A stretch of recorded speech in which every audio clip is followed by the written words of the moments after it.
Janine, pinakilala ni Jericho sa kanyang pamilya at ito namang si Jericho, nakilala na din niya ang pamilya ni Janine Gutierrez.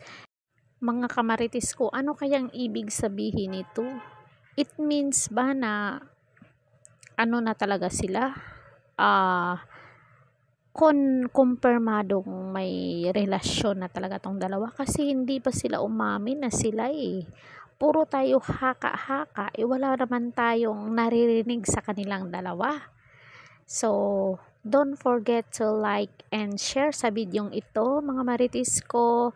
Please maawa kayo para naman maraming makapanood nito.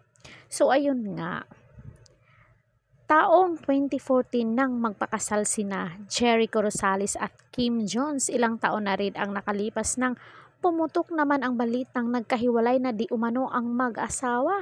Enero naman nito lamang taon nung makumpirma ang tungkol sa hiwalayan nina Jericho at Kim. Kumakailan ay napabalitang mayroon ng special na ugnayan sina Jericho at Janine. Kasi magkasama po sila ni Jericho at Janine sa Lavender Field. So doon mag-asawa sila or baka nagka-developan sila doon. Syempre, pareho silang single, o di ba? May nakakita raw sa dalawang magkasama na mamasyal sa isang museum. That's crazy.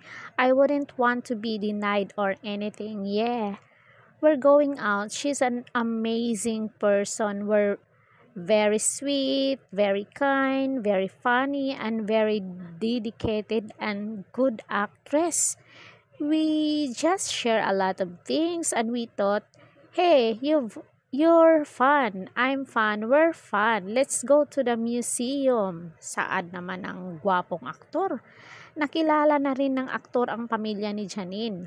Ayon kay Jericho, ay talagang naramdaman niya ang pagtanggap sa kanya ng mga mahal sa buhay ng aktres. Janine has such a loving family. Very accepting and cool family. They're just warm and cool and chill. I love it. Their cool family, far from being uptight.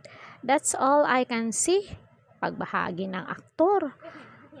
Sa susunod na buwan ay mapapanood ang Lavender Fields na kinabibilangan nila Jericho at Janine. Tampok din sa pinakabagong serye ng ABS-CBN sina Judy Santa Maria, Julina Magdangal, Ido Manzano, Albert Martinez at Maricel Soriano.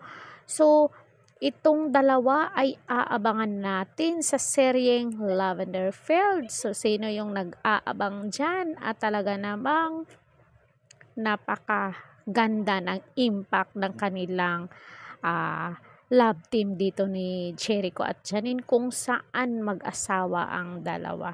So kayo mga kamarites, anong masasabi nyo dito? Wala namang masama na magkaroon sila ng relasyon dahil pareho silang single. At ito namang si Iko ay mabait naman at hindi babaero. So yun lang guys, sana nagustuhan nyo ang ating reaction or video for today. Corridor Official TV. Hanggang sa muli. Thank you so much.